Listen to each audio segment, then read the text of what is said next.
아멘. 예배 공동체를 회복할 중심 인물들이라고 하는 큐티 제목으로 말씀을 나누도록 하겠습니다. 느헤미야서의 핵심 주제가 뭔가라고 하면 외형적으로는 당연히 나라의 재건을 위해서 무너진 성벽을 재건하고 불타버린 성문을 새롭게 만드는 외형적인 부분이라고 생각할 수 있어요. 그러나 우리가 오늘도 말씀을 묵상했지만 느헤미야서의 영적인 핵심 주제는 겉으로 드러나는 건물이나 그러한 부분이라기보다는 영적인 각성이죠. 성전의 예배를 통한 하나님과의 관계 회복입니다. 하나님은 무너진 예배를 통해서 하나님의 백성들인 이스라엘 사람들과 다시 한번 영적인 친밀함을 가지고 잃어버렸던 제사장 나라를 회복하고 그 남유다 이스라엘을 통해서 열방을 하나님께로 인도하고자 하는 변함없는 하나님의 계획을 이루어 가시고자 하시는 내용을 담고 있습니다. 자, 그렇다면 무너진 영적인 예배를 세우는 데 있어서 핵심적인 인물들이 누구겠습니까? 당연히 정치 지도자도 중요하고 경제에 앞장서서 애쓰는 사람들도 중요하겠지만 제사장, 레위인들, 종교 지도자들은 그 영적인 각성을 통해서 새롭게 하나님께 예배하는 데 있어서 빠질 수 없는 중요한 인물들인 것이죠. 그래서 다시 한번 오늘 본문에서 1차 귀환했을 때 총독은 스룹바벨이었고 대제사장은 예수야였는데 여호수아라고도 번역하죠. 대제사장이었던 총독 스룹바벨과 대제사장 예수아와 함께 돌아온 제사장들 그리고 레위인들 중심되어지는 인물들을 다시 한번 기록해주고 있습니다. 특별히 10절과 11절은 대제사장이었던 예수아부터 그의 자손들, 직계자손이죠. 얏두아까지 대제사장의 계보를 기록해주고 있습니다.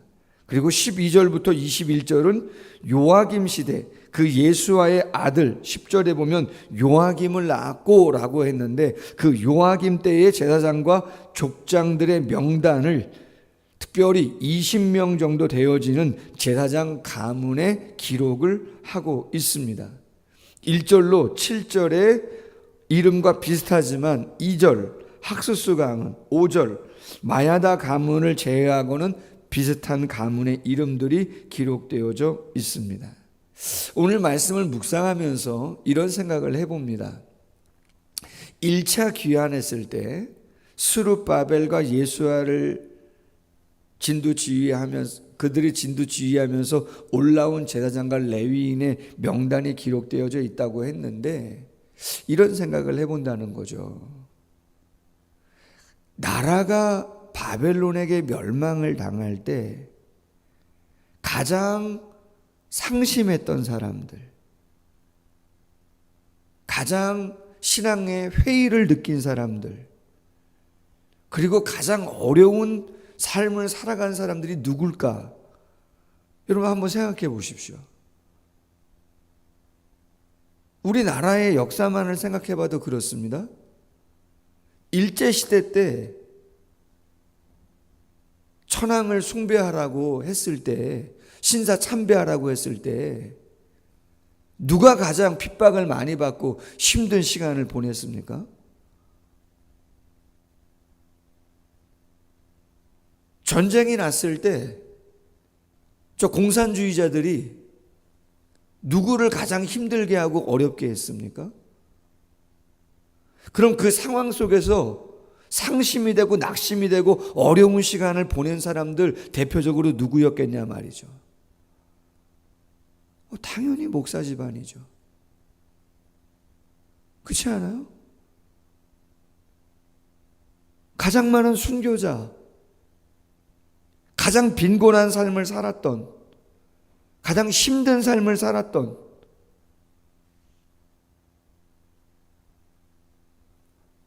아버지, 하나님이 살아계시다면서요. 하나님이 보호하신다면서요. 하나님이 축복하신다면서요. 다른 사람은 몰라도, 다른 곳은 몰라도 하나님의 교회는 하나님이 지켜주신다면서요. 여러분, 그런 얘기 안 하겠습니까? 당연히 그런 얘기를 하죠. 그런데 전쟁은 일어나고 성벽은 무너지고 심지어 성전도 다 불타버리고 포로로 끌려가고, 말씀을 드렸지만 고레스라고 하는 바사의 왕이라든가 아닥사스다 왕 같은 사람들은 이방 민족에게 좀 호의적이에요. 유했단 말이죠. 그래서 귀환도 시키고 느헤미야의 청도 받아들이고 너희가 믿는 하나님 섬기라고 하지만 바벨론의 느부갓네살 왕 같은 사람은 아주 못된 사람이라 인정하지 않습니다. 다 허물어뜨리고 다 빼앗아가고 다 죽이고 하는 아주 못된 사람이죠. 그러면 누가 제일 많이 상심하고 누가 제일 많이 시험에 들고 신앙적인 회의에 빠지겠느냐? 그건 제사장들이에요. 어쩌면 레위인들, 그들의 가문, 그들의 자녀들인 거죠. 그럴 수 있겠죠. 근데 보세요. 나라가 무너지고 70년 포로 생활을 하고 1차 귀환할 때 함께 올라온 사람 중에 빠지지 않는 사람이 제사장 가문의 사람들이고 레위 가문의 사람들이다라고 하는 거는 그냥 그런가 보다 하겠지만 절대 그런가 보다 할 수 있는 내용들이 아니다, 그런 이야기입니다. 그럼 어떻게 이렇게 많은 사람들이 올라와서 함께 할 수 있었을까? 특별히 10절 이하 말씀은, 11절 2절은 말씀을 드린 것처럼 예수아라고 하는 1차 귀환의 대제사장의 자녀들, 그 가문을 이야기해 주고 있습니다. 예수아는 요아김을 낳고 요아김은 엘리야십을 낳고 엘리야십은 요다야를 낳고 요다야는 요나단을 낳고 요나단은 얏두아를 낳았다. 학자들은 말합니다. 바사 시대의 마지막 시기에 대제사장은 얏두아 아니었을까? 학자들이 그렇게 말한단 말이에요. 바벨론에 의해서 나라가 멸망했을 때부터 70년 동안, 그리고 바사의 마지막 시대의 제사장 얏두아까지 그 제사장 가문의 대가 이어질 수 있도록, 대만 이어지는 것이 아니라 신앙도 이어질 수 있도록 하나님께서 하나님의 성전에 사역을 감당하는 대제사장의 가문을 하나님이 보호하시고 지키시고 인도하시는 거 아니었는가라고 하는 거죠. 그 정도 고난이 있었으면, 그 정도 환난과 어려움이 있으면 하나님을 부인하고 세상으로 가도 벌써 갔어야 되는 건데 그러지 않더라는 거죠. 여러분, 구속사를 가만히 보세요. 예수님의 족보에 기생 라합이 있어요. 이방 여인 모압의 룻이라고 하는 여인이 있어요. 다윗의 아내로 삼았던 밧세바도 있어요. 여러분, 그 여인들의 삶이 그냥 평범한 삶입니까? 평범한 삶이 아니잖아요. 모질다고 해도 그렇게 모집니까? 여인의 삶이 기생의 삶이라면 말 다 안 삼 아닙니까? 남편도 자녀도 둘씩이나, 그것도 타국에 가서 쉬운 삶이 아니잖아요. 쉬운 삶이 절대 아니죠. 그런데 하나님은 보이지 않는 하나님의 손길로 그 어려움의 시간들을 감당하도록 인도하시더라. 그리고 감사하게도 오늘 본문에 나와 있는 대제사장 가문의 자녀들이 그 격동에, 그 환난에, 그 시간임에도 불구하고 그 상황들을 하나님의 절대적인 주권과 섭리 속에서 받아들이고 신앙을 떠나지 아니하고 눈물로, 외로움으로 그 시간을 그럼에도 불구하고 감당하더라라고 하는 거죠. 오늘 큐티 제목이 예배 공동체를 회복할 중심 인물들, 그 시간을 다 감당한 사람들이다라고 하는 거죠. 하나님은 하나님의 그런 사람들을 그 시대와 상황 속에서 늘 세우시고 지키시고 인도하시더라. 할렐루야. 이 믿음으로 버티는 거죠. 이 믿음으로 감당하는 것이죠. 부응하더라, 그렇지 않더라, 그건 그 다음 이야기죠. 월요일부터 저 울산 우정교회에서 대한예수교 장로회 합동교단 총회가 있습니다. 지금 총회 중입니다. 총회 기간입니다. 통합 측도 총회 중입니다. 근데 어제 결의한 내용 중에 제가 기도 중에 말씀을 드렸는데 10월 27일 종교개혁 주간입니다. 종교개혁 507주년인가 그런데요. 200만 명 집회를 계획하고 있습니다. 광화문, 시청 네 곳에서 전국에 있는 초교파입니다. 초교파. 모든 교회 성도님들이 주일 오후에 모여서 집회를 합니다. 하는 이유는 차별금지법, 동성애 반대 집회입니다. 근데 그 집회를 왜 하느냐? 유럽은 벌써 동성애로 다 물들어서 유럽의 교회는 초토화됐고요.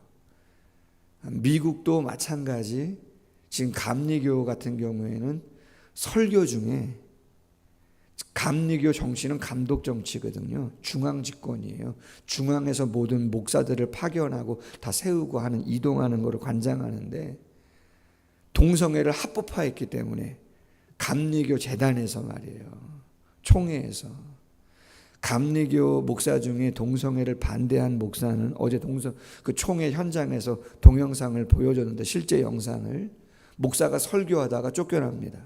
주일날 총회에서 임원이 나와가지고 지금 설교하고 있는 이 목사는 우리 교단에서 면직 출교했단 말이에요. 더 이상 이 교회 담임 목사 아니라고. 예배 중에 말이에요. 그런 일들이 벌어지고 있습니다. 지금. 왜요? 동성애를 합법화했는데 동성애가 죄라고 그렇게 설교했다고 출교 시켜버린 거예요. 그런 목사들이 지금 수없이 교회에 많아요. 우리나라는 어떻게 될 거냐? 마찬가지다 말이죠.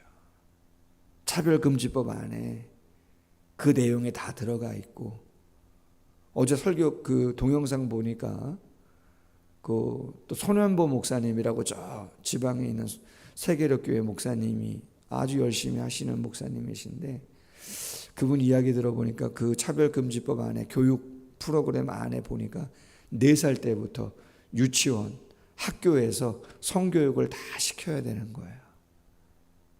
그걸 다 시켜야 되고, 남성 여성뿐만 아니라 젠더들 다 그럴 수 있다고 이야기해야 되고, 교육을 다 시켜야 돼. 교육시키지 않으면 안 되는 것이고, 교회도 마찬가지고요. 화장실도 남자 여자 이런 거 구분이 있으면 안 됩니다.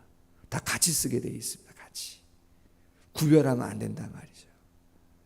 구별인데 차별로 보는, 쉽지 않은, 아니라고 막 이야기하지만 실제적으로 다 그러한 내용들이 있는.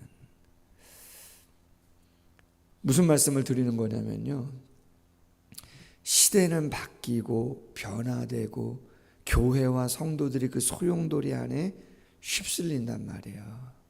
그러나 여러분, 힘든 일들은 오겠지만 하나님이 교회를 지키시고 오늘 말씀의 그 환난의 시간 속에서도 하나님의 예배 공동체를 세워가는 데 있어서 필요한 사람들을 하나님이 보호하시고 인도하신다는 거죠.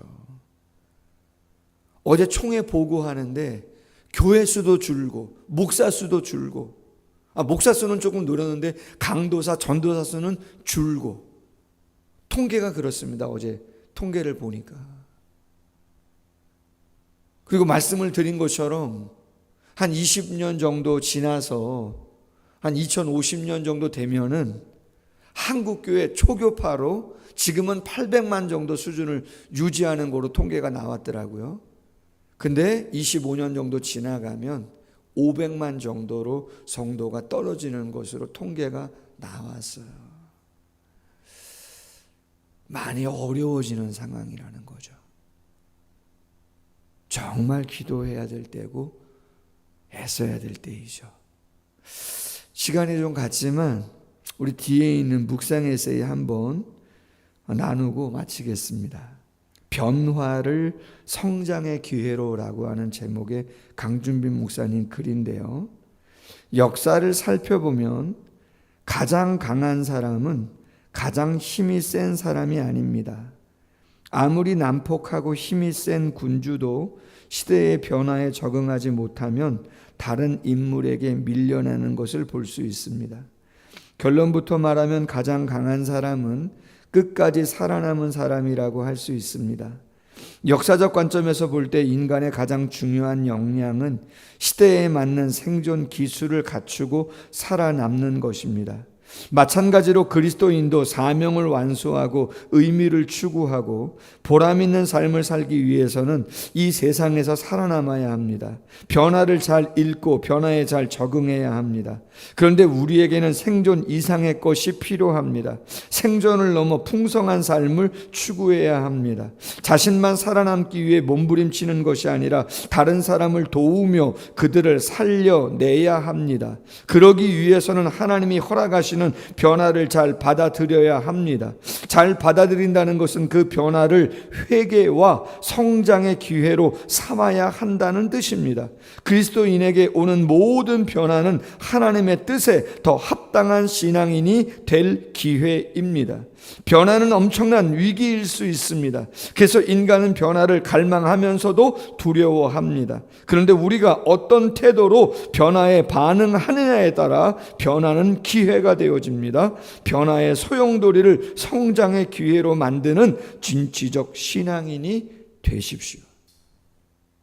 너무 중요한 말이죠.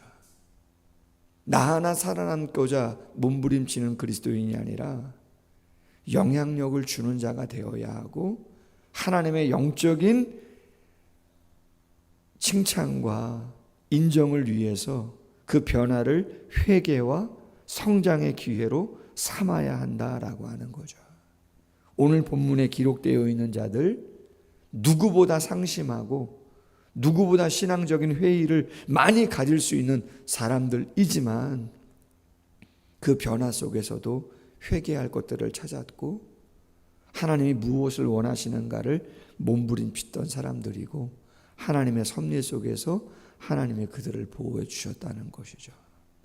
이 시대가 참 어려운데 새벽을 깨운 우리 성도님들이 내가 무엇을 품고 기도해야 될 것인가를 조금 더 생각할 수 있는 귀한 새벽 되기를 주님의 이름으로 소원합니다. 기도하겠습니다. 하나님 아버지 감사합니다. 지금도 살아 역사하시는 당신의 손길이 한국교회 안에 있음을 분명히 알고 있습니다. 세상의 물결과 그 파도가 얼마나 강하게 교회 안에 몰아치는지, 세속화가 교회 안에 들어온 지 오래되었습니다. 물량주의적인 그런 것들 들어온 지 오래되었습니다.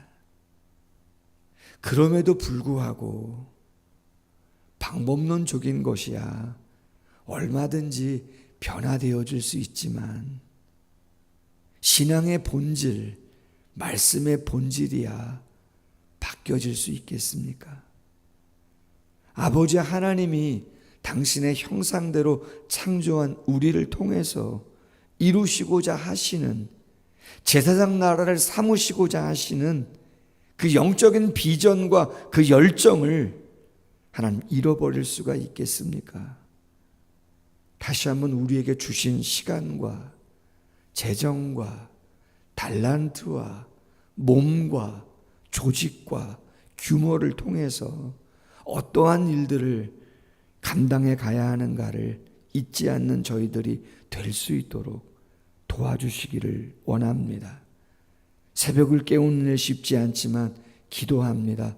주께서 좋은 기도의 제목들 생각나게 하시고 기도하게 하여 주셔서 이 시대에 하나님이 원하시는 길을 잘 걸어갈 수 있는 모두가 될 수 있도록 함께하여 주시옵소서. 감사하며 예수님의 이름으로 기도하옵나이다. 아멘. 계속해서 기도합니다.